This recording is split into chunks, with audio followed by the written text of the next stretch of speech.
Aligarh Muslim university को अभी ये प्रूव करना है कि उनका माइनॉरिटी स्टेटस उनको कैसे मिले। अलीगढ़ मुस्लिम यूनिवर्सिटी एक माइनॉरिटी यूनिवर्सिटी है या नहीं है, ये प्रूव करना होगा उनको। अच्छा, तो आप जो बता रही हैं उसमें शायद ये भी कहा गया है कि जो सीजीआई के सामने पेपर्स भी पेश करने पड़ेंगे एएमयू को कि वो क्यों माइनॉरिटी इंस्टीट्यूशन है और किस आधार पर है। और साथ ही साथ जो इसमें हम लोग 1967 के केस की बात कर रहे हैं, जो बादशाह केस था उसको खारिज किया गया उसी के। अच्छा गोनिका, एक बात बताइए, जो क्योंकि 1967 के केस को खारिज किया गया फैसले को, उस लिहाज से एएमयू का जो दर्जा है वो माइनॉरिटी बरकरार है, लेकिन अब उसे माइनॉरिटी बरकरार है उसके लिए अब उसको कोर्ट के सामने ये बताना होगा, सबूत पेश करना होगा हम किस तरह से माइनॉरिटी हैं।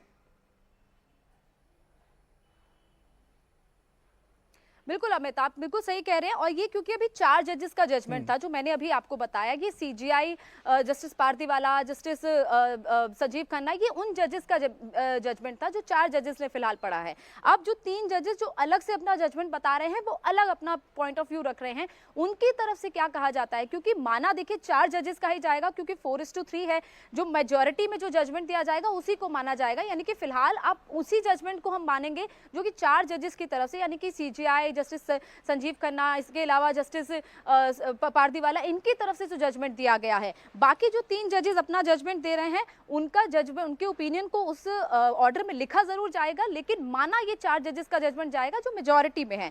तो यही सबसे बड़ी जो चीज 4 जजेस के जजमेंट में कही गई है कि एएमयू माइनॉरिटी केस में जो सुप्रीम कोर्ट है वो 4-3 से ओवर रूल करता है 1967 के जजमेंट को, जिसमें यह कहा गया कि Aligarh Muslim University can't claim that it has minority status. यानी कि उसमें यह कहा गया था कि अलीगढ़ मुस्लिम यूनिवर्सिटी अपने आप को क्लेम ही नहीं कर सकती है कि वो माइनॉरिटी स्टेटस उसका है, as it was created by a statute. यानी कि वो केंद्र की एक माफ कीजिएगा 1920 में जब इसको एस्टैब्लिश किया गया था, तो लेजिस्लेशन के द्वारा उसको एस्टैब्लिश किया गया था, ना कि किसी मुस्लिम शख्स के द्वारा, जैसा कि अलीगढ़ मुस्लिम यूनिवर्सिटी का एडमिनिस्ट्रेशन कहता आया है। और जो इशू है एएमयू माइनॉरिटी स्टेटस का, उसे एक रेगुलर बेंच के पास भेजा जाएगा। 3 जजेस की रेगुलर बेंच होगी, वो बेंच बनाई जाएगी, सीजीआई की तरफ से ही बनाई जाएगी। और वो बेंच पे कौन कौन जजेस होंगे ये देखना होगा, क्योंकि अब सीजीआई चंद्रचूड़ रिटायर हो रहे हैं, उनका लास्ट वर्किंग डे है।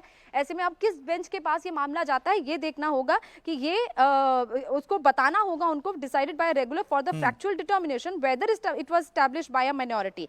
और सीजीआई डीवाई चंद्रचूड़ ने मेजॉरिटी का जजमेंट लिखा है, जिसमें जस्टिस सूर्यकांत, जस्टिस दीपांकर दत्ता और justice wrote the majority judgment. अब लेकिन जस्टिस सूर्यकांत, जस्टिस दीपांकर दत्ता और जस्टिस एससी शर्मा का जजमेंट अलग है, जो इस वक्त पढ़ा जा रहा है अमित को। बिल्कुल। तो गोनिका, कुल मिलाकर दर्शकों के सामने हमें बहुत सरल शब्दों में रखना पड़ेगा कि दरअसल हुआ क्या है कोर्ट में। कोर्ट में यह हुआ है कि जो 1967 में जो फैसला आया था 5 जजों के बेंच का सुप्रीम कोर्ट में, उसमें बताया गया था कि जो एएमयू है वो अल्पसंख्यक संस्थान नहीं है।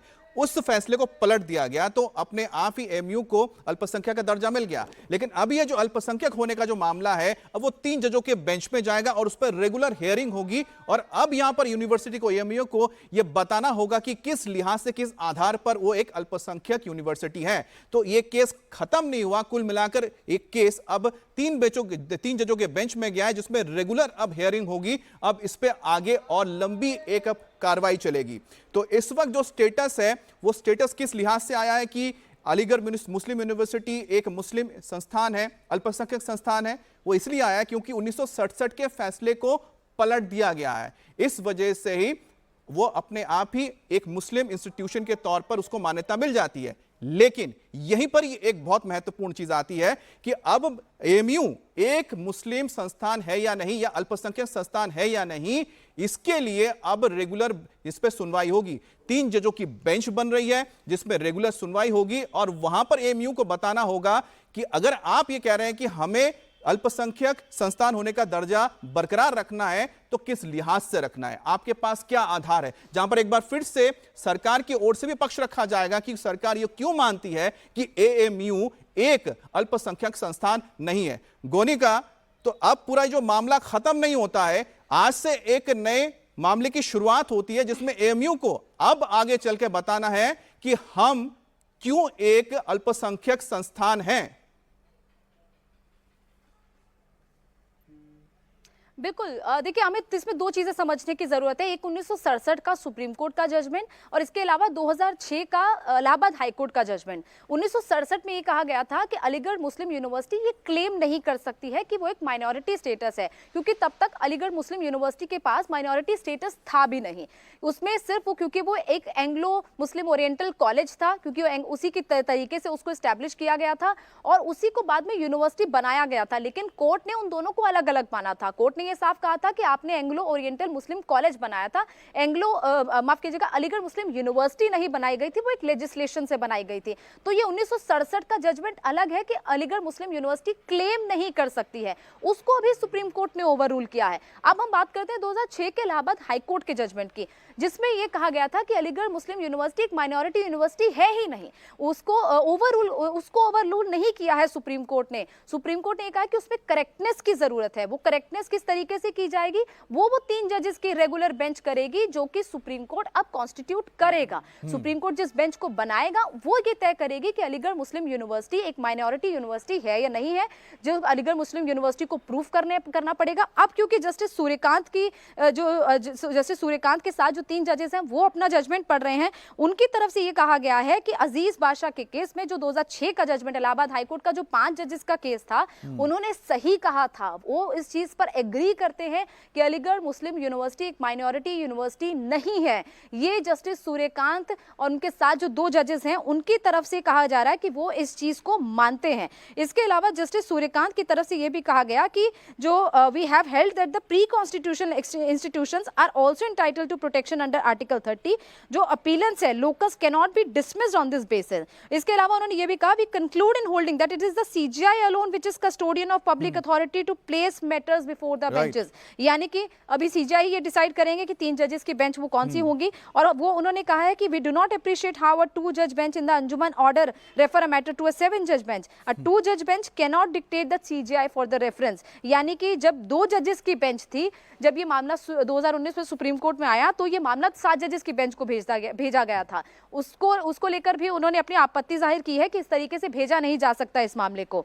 और यही वजह है कि अभी फिलहाल जस्टिस सूर्यकांत की तरफ से जजमेंट पढ़ा तो जा रहा है, लेकिन जो माना जजमेंट जाएगा वो 4 जजेस का जाएगा, जो जस्टिस सीजीआई के पक्ष की तरफ से जो 4 जजेस का फैसला आया है। इसके अलावा जस्टिस सूर्यकांत ने यह भी कहा, this will place in CJI in an untenable situation where we will be bound by the technical issues. We cannot bring ourselves to the terms how a 2 judge bench cannot dictate the CJI on how a bench has to be composed। और इसके अलावा ये भी कहा गया, it is crucial to determine whether reference was only to determine an institution is minority or not। In my opinion, reference was not in the terms with established norms of judicial propriety। यानी कि उन्होंने इसको legally भी एक तरीके से गलत माना है, जिस तरीके से ये मामला 7 जजेस की बेंच को दिया गया। तो ये फिलहाल कहा जा रहा है। और एक बार फिर से अगर रिपीट कर दें हम दर्शकों के लिए कि आखिर इस पूरे मामले में हुआ क्या है। 4:3 का जजमेंट आया है, जिसमें जस्टिस डीवाई चंद्रचूड़ ने सबसे पहले फैसला पढ़ा, जो 4 जजेस का एक मत का फैसला है, जिसमें उन्होंने अजीज बादशाह का केस जो 1967 का केस था उसमें उसको ओवररूल किया है, जिसमें यह कहा है कि अलीगढ़ मुस्लिम यूनिवर्सिटी अपना माइनॉरिटी स्टेटस क्लेम ही नहीं कर सकती। यानी कि उनके पास ये अधिकार है कि वो क्लेम कर सकते हैं। अब वो माइनॉरिटी यूनिवर्सिटी है या नहीं है, ये 2006 में कहा गया था कि वो 2006 में कहा गया था 2006 के इलाहाबाद हाईकोर्ट के जजमेंट ने कि वो माइनॉरिटी यूनिवर्सिटी है ही नहीं है, वो माइनॉरिटी यूनिवर्सिटी हो ही नहीं सकती है, क्योंकि उसको पहले जब बनाया गया था वो एंग्लो मुस्लिम ओरिएंटल कॉलेज के तौर पर बनाया गया था, ना कि अलीगढ़ मुस्लिम यूनिवर्सिटी के तौर पर। और यही वजह है कि सीजीआई ने कहा है कि इस पे करेक्टनेस की जरूरत है। 2006 के जजमेंट को बिल्कुल भी ओवररूल नहीं किया गया है, यानी कि अलीगढ़ मुस्लिम यूनिवर्सिटी अभी भी एक माइनॉरिटी यूनिवर्सिटी नहीं है। उन्हें ये प्रूफ करना होगा, वो तमाम मटेरियल्स, वो तमाम कम्युनिकेशन, जिस तरीके से आज तक यूनिवर्सिटी ने काम किया है, जिस तरीके से उनके एडमिनिस्ट्रेशन ने काम किया है कि कैसे वो माइनॉरिटीज के हित में काम करते हैं, ये उनको कोर्ट में प्रूफ करना होगा। और कोर्ट में प्रूफ करना होगा उनको एक रेगुलर 3 जजेस की बेंच के सामने, जो कि सीजीआई की तरफ से कॉन्स्टिट्यूट की जाएगी, जो ये तय करेगी कि क्या अलीगढ़ मुस्लिम यूनिवर्सिटी एक माइनॉरिटी यूनिवर्सिटी है या नहीं है। 5 साल सुप्रीम कोर्ट में 2019 से लेकर 2024 तक लग गए, अब आगे और भी वक्त लग सकता है। यानी कि फिलहाल अलीगढ़ मुस्लिम यूनिवर्सिटी को उसी तरीके से काम करना होगा जिस तरीके से बाकी यूनिवर्सिटियां करती हैं, लेकिन अलीगढ़ मुस्लिम यूनिवर्सिटी फिलहाल सिर्फ 50% रिजर्वेशन देती है अपने इंटरनल स्टूडेंट्स को। SC ST या बाकी माइनॉरिटी कम्युनिटी के लिए कोई ऐसा उनकी तरफ से रिजर्वेशन नहीं दिया जाता है, यानी कि वो उन रूल्स को फॉलो नहीं करते हैं जो कि बाकी यूनिवर्सिटी, बाकी सेंट्रल यूनिवर्सिटीज करती हैं। ऐसे में देखना होगा क्या उसको लेकर भी फिलहाल कोर्ट की तरफ से कुछ कहा जाता है या नहीं, लेकिन फिलहाल यही है इस पूरे मामले में जजमेंट में जो निकलकर सामने आ रहा है कि अलीगढ़ मुस्लिम यूनिवर्सिटी अभी भी एक माइनॉरिटी यूनिवर्सिटी नहीं है। उन्हें ये प्रूफ करना होगा कि वो कैसी एक माइनॉरिटी यूनिवर्सिटी है और क्यों वो माइनॉरिटीज के हित में काम कर